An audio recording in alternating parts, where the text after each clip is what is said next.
बिस्मिल्लाहिर्रहमानिर्रहीम ख़ातमुल अंबिया सलामुन अलैक। लाखों करोड़ों दुरूद व सलाम नबी पाक सल्लल्लाहु ताला अलैहि व आलिहि वसल्लम की ज़ात बरक़ात पर। मैं हूँ राहिल भट्ट और बट गोट फार्म के ऑफिशियल पेज पर आप सबको खुशामदीद कहता हूँ। बहुत सारे भाई मैसेजेस करते हैं कि गोट फार्मिंग के लिए कौन सी ब्रीड जो है वो बेहतर है, तो आज इंशाल्लाह हम इस टॉपिक पे बात करेंगे कि आपको गोट फार्मिंग में किस किस्म की ब्रीड रखनी चाहिए। तो ये अभी आप जो है अपने सामने एक बकरी देख रहे हैं, ये माशाल्लाह से मैंने एक पट खरीदी थी और अपने लोकल यहाँ पोठोहार के एरिया से खरीदी थी। तो ये कहलाती है जी हमारे पोठोहार की देसी ब्रीड, ठीक है, देसी बकरियां। तो आप जब भी गोट फार्मिंग स्टार्ट करना चाहें तो ये जो देसी ब्रीड होती है ना, ये बहुत ज़बरदस्त है। उसकी रीज़न क्या होती है कि ये आपके उस इलाके में बड़े अरसे से चलती आ रही होती हैं और इनकी इम्यूनिटी बड़ी ज़बरदस्त डेवलप होती है, इनमें बीमारियां कम आती हैं, मसाइल कम आते हैं। अब आप यकीन करें कि ये जो बकरी है माशाल्लाह से जब से हमारे पास है, तकरीबन इसको 2 साल हो चले हैं, ठीक है। तो सवाए डिवर्मिंग के अल्हम्दुलिल्लाह अल्लाह महफूज रखे और कभी इसको किसी किस्म की मेडिकेशन की ज़रूरत ही नहीं पड़ी, ठीक है। हम डिवर्मिंग टाइम में करते हैं। अब इसकी शाइन देख लें आप, ज़बरदस्त शाइन है, ठीक है। इसके मुकाबले में दूसरी जो नस्लें हैं जो हम दूसरे इलाके से यहाँ लेके आते हैं, मक्खी चीनी ले लें, बीतल ले लें या कोई भी नस्ल ले लें, ठीक है, उनको यहाँ आने में प्रॉब्लम्स होती हैं। उनके दवाइयों के अखराजात भी ज़्यादा होते हैं, प्रॉब्लम्स भी ज़्यादा होती हैं। अब ये देख लें मक्खी चीनी है, मक्खी चीनी भी एक बहुत अच्छी नस्ल है, ठीक है, स्ट्रॉन्ग नस्ल है। लेकिन वो जो मैंने नस्ल दिखाई है, जो मेरे भाई काम स्टार्ट करना चाहते हैं, हमारे लिए मैनेज करना ज़रा आसान होता है, चाहे मक्खी चीनी हो चाहे बीतल हो। एडजस्ट करने में मेडिकेशंस का हमें आइडिया होता है, लेकिन इनके अखराजात ज़्यादा हैं, ठीक है, इन पे दवाइयों के अखराजात हमें करने पड़ते हैं। वो जो मैंने आपको देसी ब्रीड दिखाई है उसमें जो है ना अखराजात अमूमन हमें कम करना पड़ते हैं, बहुत ही कम करना पड़ते हैं और ये बड़ी स्ट्रॉन्ग नस्लें होती हैं। अभी देखें वो किधर चढ़ गई है हमारे फॉर्म पे ना।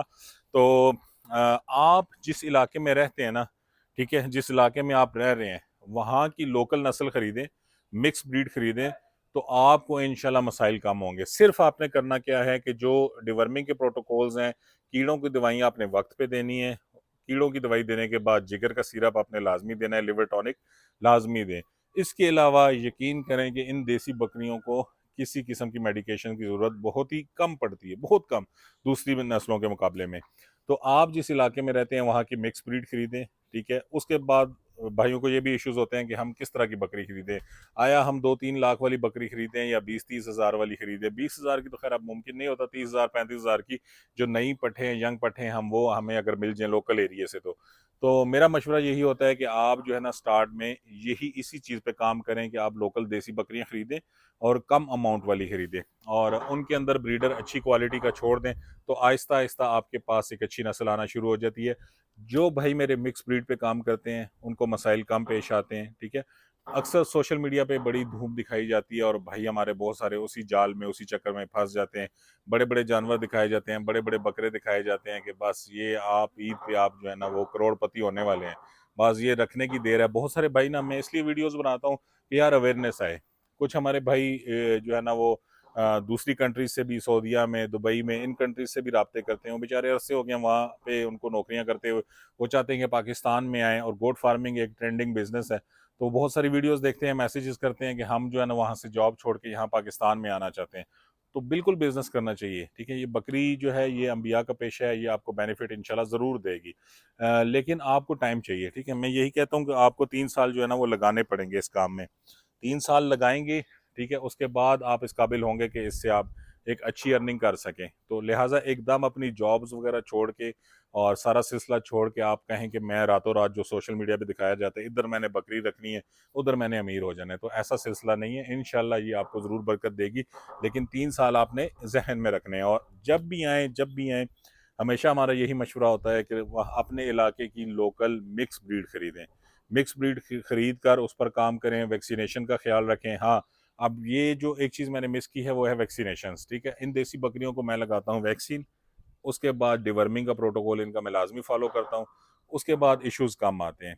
इश्यूज किन में आते हैं? मक्खी चीनी में इश्यूज आ जाते हैं, ठीक है, इनमें आ जाते हैं। इनको यहाँ पे मैनेज करना ज़रा हमारे लिए मुश्किल हो जाता है और जो नया बंदा होगा उसके लिए तो बहुत सारी मुश्किलात का बाइस बन सकती हैं। तो ये मक्खी चीनी को मैं टारगेट नहीं कर रहा, कोई भी ब्रीड है आपके लोकल एरिया की, ठीक है। मक्खी चीनी बड़ी स्ट्रॉन्ग ब्रीड है और खूबसूरत ब्रीड है, इसकी डिमांड भी है, इस पर भी काम करना चाहिए। लेकिन जो नए आने वाले बंदे हैं, आज की वीडियो का टारगेट वो है कि आपने जो है ना मिक्स ब्रीड और छोटे साइज़ की बकरियां, ठीक है, लाखों वाली बकरियों पे नहीं जाना। उस पे काम स्टार्ट करें, ठीक है। जब आप अपने इलाके से परचेजिंग भी आपने अपने इलाके से ही करनी है।